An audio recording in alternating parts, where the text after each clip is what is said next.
Assalamualaikum warahmatullahi wabarakatuh. Bismillahirrahmanirrahim. Alhamdulillahirabbil alamin. Assalatu wassalamu ala asyrafil anbiya'i wal mursalin wa ala alihi wa ashabihi ajma'in. Amma ba'du.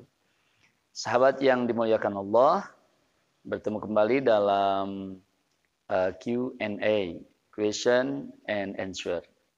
Program ini kita adakan karena ada beberapa jamaah yang bertanya tentang hal-hal yang memang perlu dijelaskan.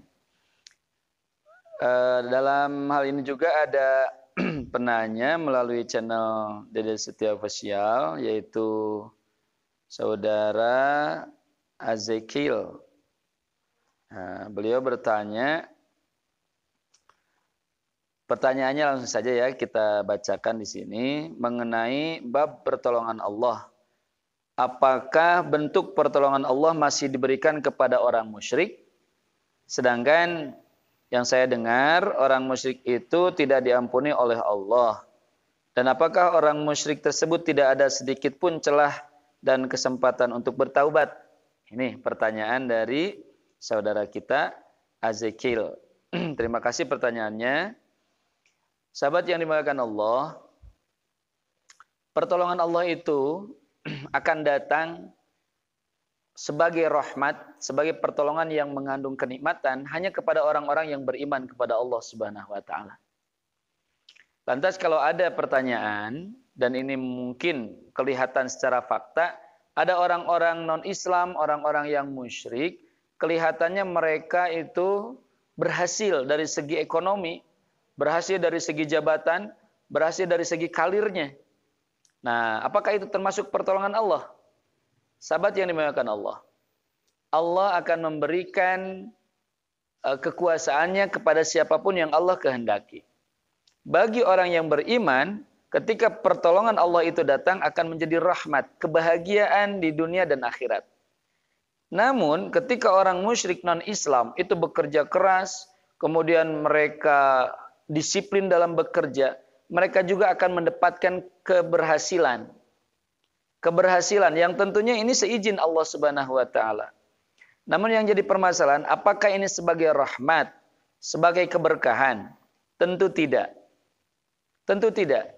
Ketika pertolongan Allah, takdir Allah, kebaikan Allah datang kepada muslim, maka itu disebut rahmat, kebaikan, keberkahan.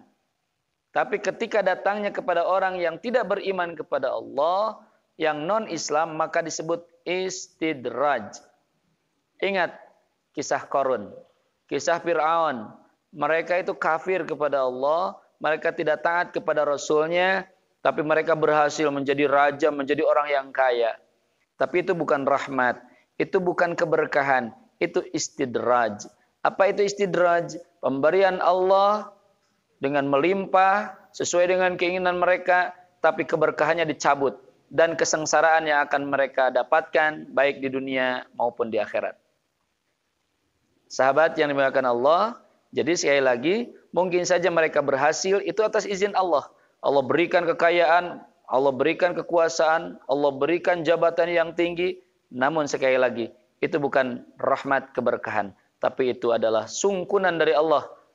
Istidraj dari Allah. Silakan hartanya dikasihkan, tapi kebahagiaannya diambil. Silakan keberuntungannya diberikan, tapi nanti di akhirat akan celaka. Kemudian, apakah orang musyrik itu sudah tertutup, tidak ada lagi kesempatan untuk bertobat? Sahabat yang dimuliakan Allah, pintu tobat akan senantiasa terbuka sampai nyawa berada di kerongkongan. Artinya, Allah akan senantiasa membuka pintu tobatnya. Termasuk kepada orang musyrik sekalipun, orang yang durhaka sekalipun, Allah tetap Maha Pengampun dan Maha Penyayang. Oleh karena itu, selama orang yang musyrik itu mau bertobat kepada Allah dengan tobat yang sebenar-benarnya, maka Allah akan mengampuni mereka. Tapi jika orang yang musyrik itu sampai mati dia tidak bertobat, maka Allah sudah menyatakan, innallaha la yaghfiru ayyushraka bihi syai'an wa yaghfiru ma duna zalik. Allah tidak akan mengampuni orang yang musyrik kepada Allah dan Allah akan mengampuni dosa-dosa selain musyrik. Ada hadis yang sangat dipentingkan atau sangat dibutuhkan oleh kita. Ini dari Ibnu Mas'ud. Beliau pernah menyampaikan bahwa Rasulullah SAW pernah bersabda, siapa orang yang mengucapkan la ilaha illallah dan dia tidak menyekutukan Allah, pasti dia akan masuk surga. Ada sahabat yang bertanya, ya Rasulullah, walaupun dia durhaka, walaupun dia pezina, dia pencuri, kata Rasul, walaupun dia pezina, walaupun dia pencuri, asal dia tidak musyrik kepada Allah, pada akhirnya dia akan dimasukkan ke surga. Tentunya setelah melalui proses-proses pembersihan dosa yang telah dia lakukan. Sahabat yang dimuliakan Allah, kesimpulan dari jawaban atas pertanyaan saudara tadi, bahwa yang pertama, mungkin saja orang non-Islam, orang-orang musyrik itu berhasil di dunia, itu diberikan istidraj dari Allah Subhanahu wa taala. Kebahagiaan dunia dan akhirat akan tentunya tidak ada. Mungkin mereka jadi raja di dunia, tapi di akhirat mereka tidak akan mendapatkan kebahagiaan. Kemudian pintu taubat masih akan tetap terbuka bagi siapapun. Selama nyawa masih belum di kerongkongan, Allah akan memberikan pengampunan kepada siapapun. Tapi ketika sudah sakaratul maut, seperti halnya Fir'aun, ketika ditenggelamkan di Lautan Merah, dia berkata, amantu bi Rabbi Musa wa Harun. Aku beriman kepada Tuhannya Musa dan Harun. Ketika itu Allah tutup pintu taubatnya, maka dia mati dalam keadaan kekufuran.